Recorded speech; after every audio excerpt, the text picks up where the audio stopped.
And so last week I talked about Alaska. Yes? I had a wonderful time there. I got to see my nephew, the $1 Billion Moment guy. And I just really went into this week thinking of all of you and what lamplighters you are, and how the light of this community is so very bright. And it's interesting because it led me into some conversations. It led me into some conversations about what's going on in the world. And it's always interesting to watch and see how this stuff unfolds. It's always unfolding for us. And when we really get into that flow of life unfolding for us, and we really get present to what's actually happening, you get to see that God sort of behind the curtain, behind the distraction, and you really get to be in that conversation together. And so this was happening quite a bit this week. You know, we begin this month with the power of understanding, and what became clear to me is that the true power of understanding requires us to practice presence. Have you ever been, and I'm sorry, I'm guilty of this, I know, but have you ever been in a conversation and you just know that person has 8 things on their mind, and so they're trying to focus, but they've got a little bit of an ADD going on, like my attention deficit, and or you've been that person where you're like, okay, I need to hear what this person is saying, but I've got 6 more things on my mind. And then we went through this phase in our culture where we were like, let's all multitask. That makes us efficient. I can multitask probably, okay. But boy, when I put my presence on something, there is where the true efficiency lies. So multitasking was all the rage because we were supposed to be able to get so much more done. In this productive, driven society, we have to get more done. And yet, what I know is that the more I am truly present, the more I really get to see the God in you, the more the God in you mirrors back to me, the God in me. And life begins to show up. And I love that old Irish saying, the road rises up to meet you. And so we're going through this conversation. Some friends of mine, they were different conversations. They weren't all connected. But I realized that the power of presence is something that we must practice. And in doing so, how powerful we are to make shift in our own lives. And how powerful we are in that form of prayer to shift the outpicturing world. Now, I don't know if you've noticed, but there's a story in our country right now that it is a real, what do you call it? Shift show. Yeah, it's a shift show. And so it seems like the foundation is rocking underneath us, and a lot of people are responding to what the outpicture is telling us. And in Unity, we talk about what it is to be in the presence, and we talk about how we first go within, because therein is the true power to really understand and be the shift. In this country right now, it doesn't really matter what your political view is to me right now, what's really happening is there's so much that is shifting that it feels unsteady, it triggers fear, and what we are witnessing is the real outpicturing of fear, which is separation and divisiveness. That's what it is. And so many times we can watch the people and leaders in front of us get distracted by the false argument. Anyone who watched the presidential debate you bore witness to getting distracted by the false argument. I don't care which side you were for, both gentlemen did it. And it really got us as people going, now darn it, what is the point? Get to the thing I want to know. And it's not happening. And that's because therein is an illusion of power. Because as long as those in power do not prioritize love, they will always be caught in the distraction. And so here we are, we the people, and we are looking at this outpicturing and we wonder, what could I even do? Well, of course, vote. Very big proponent of voting. But also, pray. As Chuck witnessed for us today, prayer is powerful. It is one of the most powerful things we can do. And so when a friend and I were talking about the political arena, we thought, let's pause from our complaining for a second and let's do something radical. Let's pray for our leadership as if we love them. As if we love them, all of them. Now, you don't have to like someone to love them. Any parent will tell you they don't always like their child, but they pretty much love them. And it's the thing that we forget is that love is not a preference, or it's not whether or not you agree with someone. Love is an action of deliberate reflection of light. And I thought, as I was praying for both candidates for this presidential election coming up, I thought how powerful it would be if they felt the love that we have. The love that we share in this room. The love that we bring out to our grocer, to the person on the street, to our family, to our neighbors. That is who we are as Americans. That is who we are as people, and that is the light that we are as unity. And it is powerful. And if you're going to choose to love, and you're going to understand and engage the power of understanding, you must be present. Most of us in our minds have a couple of things going. And there's a great book called The Power of Now by Eckhart Tolle. I think it's like 20 years old now. I can't even believe it. I feel like I read it yesterday. Because I did read some of it yesterday. But aside from that, it's a great book. And I was so inspired by it because of how he talks about being present. And then I also delved into the untethered soul. And they talk about really tuning into the observer. And so in these two texts, what they're saying is that most of us right now are thinking about something in the past or something in the future. And I would add that most of us are also adding whether or not it is our preference. And our preference is often given the priority, and it is often a distraction. And so in your mind, some of the things they describe are, is if you're feeling sad about something, you're probably in the past. Or if you're feeling nostalgic about something, you're in the past. And if you're feeling anxiety about something, you're in the future. And the truth is that's only your thoughts that are pretending to be there.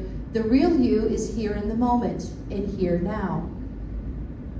And we have, as a culture, trained ourselves so much to be in the past and to be in the future so that we can be prepared to take whatever happens, is that so many of us miss the present. I mean, even right now, people are going, yeah, I had breakfast, but I'm already hungry. Well, I don't know where this is going, but she'll get us there. Or, gosh, I can't wait to get to the next thing. Or remember yesterday, gosh, the church used to be different. I really liked it then. Well, where are we going? We're going somewhere different. Well, I like that, but I do not like that. What is going on with that over there? Past, future, preferences. I want you to stop right now and just, what is your thought right now?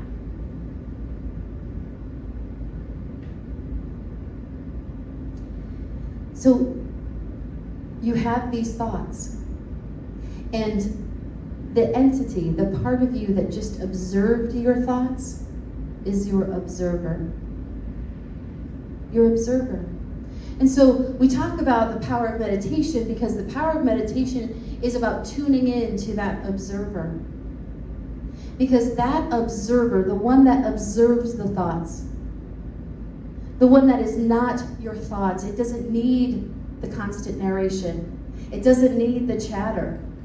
Have you ever been driving going, oh, that's a nice car. Well, I really like that color blue. Oh, look at the Marcoses. Oh, that's a new restaurant there. Okay, I'm going down the road. What is the speed limit here? Oh. And your mind just keeps feeding you thoughts. And yet sometimes when I'm driving, I will whoosh and get into this zone where I'm really not thinking about anything. There's nothing. I'm just driving. And so I want to acknowledge that that observer is connected to our higher self. That observer, when you are in that observer consciousness, you are connected to divine mind. Divine mind. You know that oneness mind that's bigger than our personality, that's bigger than our ego. That great divine mind where true shift and amazing ideas are born. And so I love this idea of getting present by understanding that you are shifting from your thoughts to being the observer. So close your eyes with me right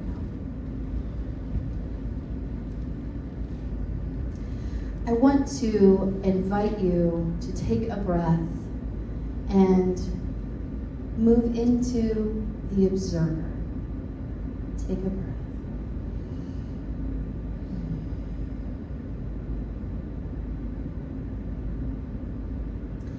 This observer doesn't need words. It doesn't need thoughts.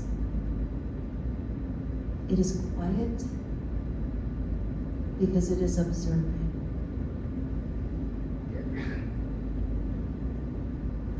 Now I invite you to tune in to this observer and I invite you to see the colors and shapes that you see. Notice what is there. I invite you to feel the air on your skin. Get present to it.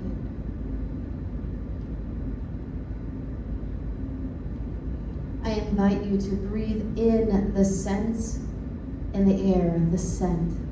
Maybe it's some faint popcorn.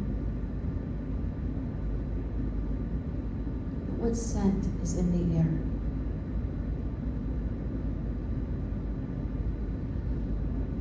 I invite you to listen with your ears and hear what's in the room.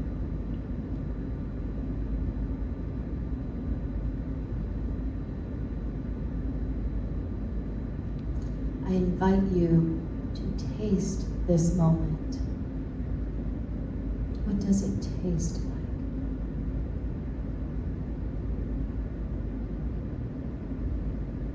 Now take a breath and come back to this room. Let's open our eyes. You have been with the observer. One of the ways to connect to an observer is to actually get present to your five senses, is to walk yourself through that process and really see and really be with what is before you. By being with what's before you, you can let go of the stories that we often connect to things. Stories like this should be different. Stories like I'm not enough or I'm not there yet. You can connect to the moment and realize you are in the exact right spot. You are exactly where you're meant to be because you are connected to divine mind. And so going into that place and understanding that the observer's job is never to judge the thoughts, it simply observes.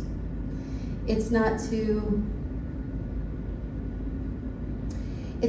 judge also when you slip out of the observer. How many times during this exercise you're like, what? I gotta get back to that. Oh, I gotta get back to that. It happens. It does. In fact, Jen Sincero, in her book, How to Be a Bad Arse, she talks about being in yoga and having the yoga practice of being in a pose, and she's like, this hurts, this hurts, this hurts. When is this guy going to get us out of the pose? I can hardly take it. And then, whoosh, she's out. And then slowly the thoughts creep back in and go, you know, I do really need to make that call. This email is too late. What is that person up to? Gosh, I cannot believe he is still holding us in this pose. My legs are burning. You're out. And each time she practices, you go into the whoosh. And that is the observer there waiting for you. And so I had a real life experience with this when I went on convention. For Unity Worldwide, there's been a lot of discussion going on there, and there's been some healing things happening, and really, I love being a part of this international, worldwide ministry. And so it has all the things that people bring to life. There'll be conflict, there'll be connection, there'll be all sorts of things. And so when we were at convention, Julie and I both attended this workshop called Art and Expression. Now, we used to do that here at Unity, and the lovely Donna Martin Izzard used to direct that for us. I love that. We're looking at how to bring that back. We'll be in discussion. But when I was there, they designed the workshop to be 4 different art expressions. And they connected it to our hands, our heart, our head, and our wholeness. And so I started at the first station that had pebbles. Have you ever taken different colored pebbles and created art on a table? It is non-attachment art. When you walk away, you wipe it away. And so you simply play in the presence just in that moment. There's no holding on to it, there's no keeping it, there was no glue to glue it all down. It was simply wiped away. And then the second one, so that was what I did with my hand. The second one, they gave us a card and they had us do word art.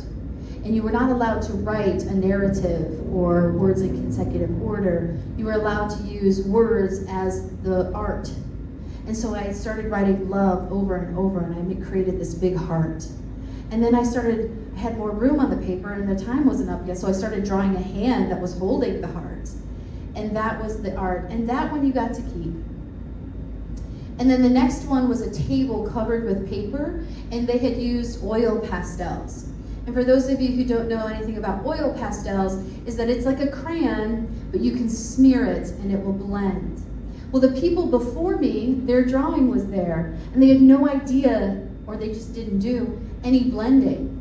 And so here we are, and I was like, ooh, I know what I'm gonna do. I'm gonna just start blending their work. I thought, what an interesting metaphor for life. So much of what we do is we just blend the work before us.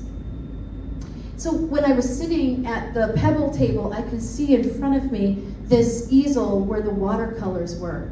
And I watched my friend Erin draw a spiral in red, and then another big spiral in red. And then she took these green lines and shot it up. And I was like, is she trying to make roses? What's happening there? There goes my mind. And I just kept looking at it like, okay, I don't think I'm gonna paint on that later. And I moved over and I did the other stuff. And then it came to watercolor, and I was so busy blending, I forgot that everybody was moving, I guess, and so I got up late, and guess exactly where I was.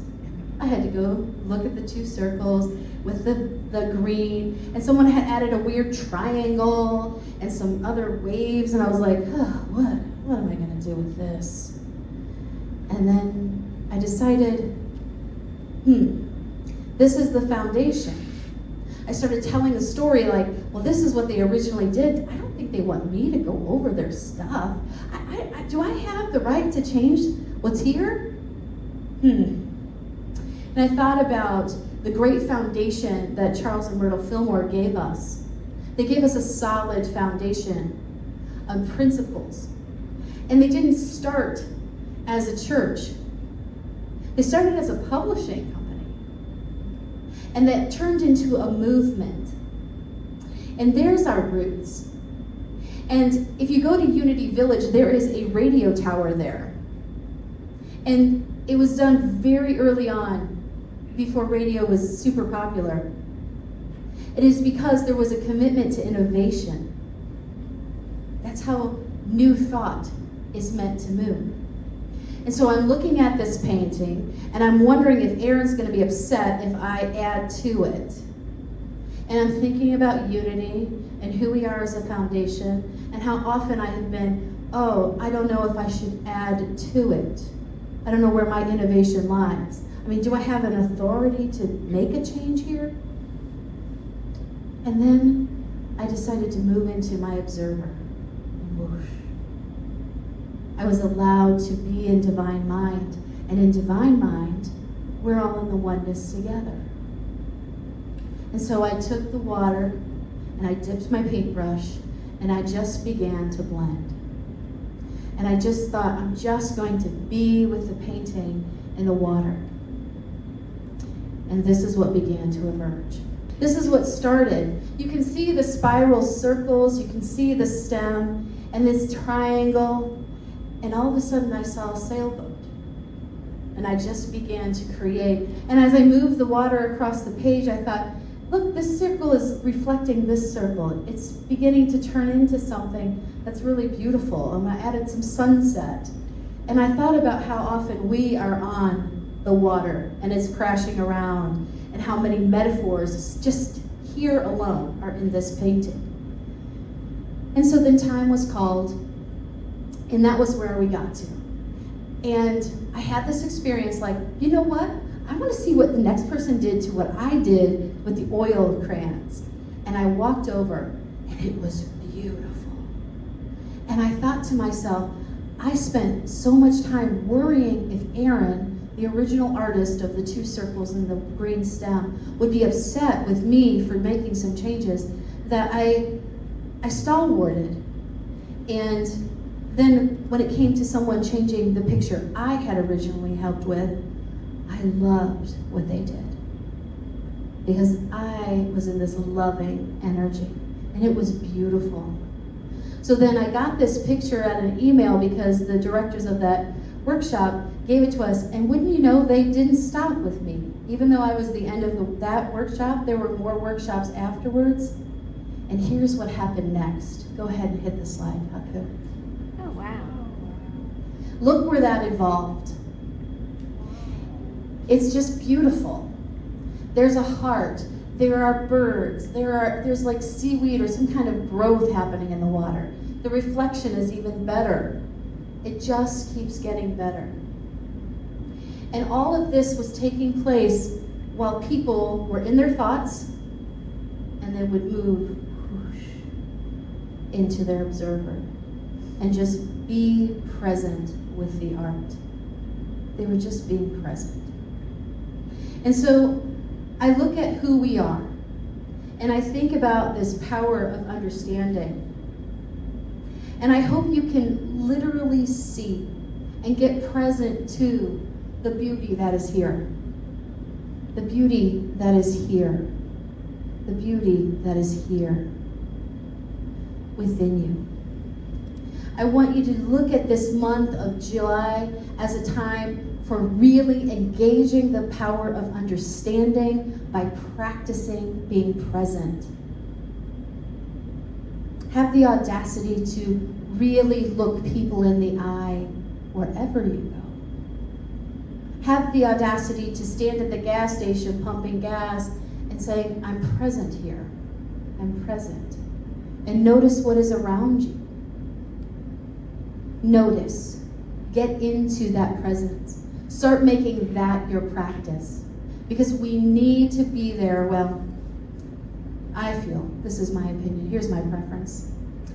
I feel we need to be there to really make shift happen. To really get into the space where love becomes the priority.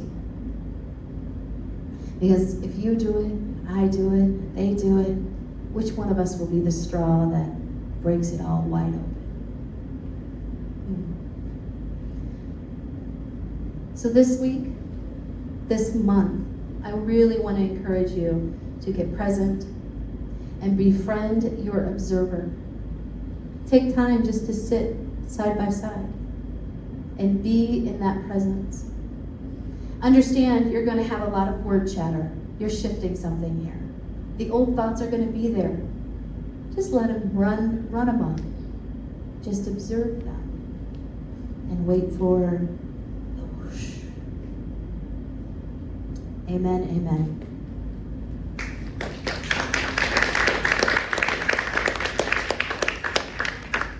So I want to encourage you. I'm going to start a series, a talking series on the power of now by Eckhart Tolle. We're going to be doing that in August. And I'd love for you to check out the book if you don't have it, and maybe start reading some of that if you feel empowered by being in the presence and the power of now. I wanted to guide some of us as a community to really step into this power of being present. So I invite you to do that, and we will also be doing some discussions around that book in August. So thank you for that. If you would like to support this content and others like it, please give at unityoftoledo.com, where love is an everyday experience.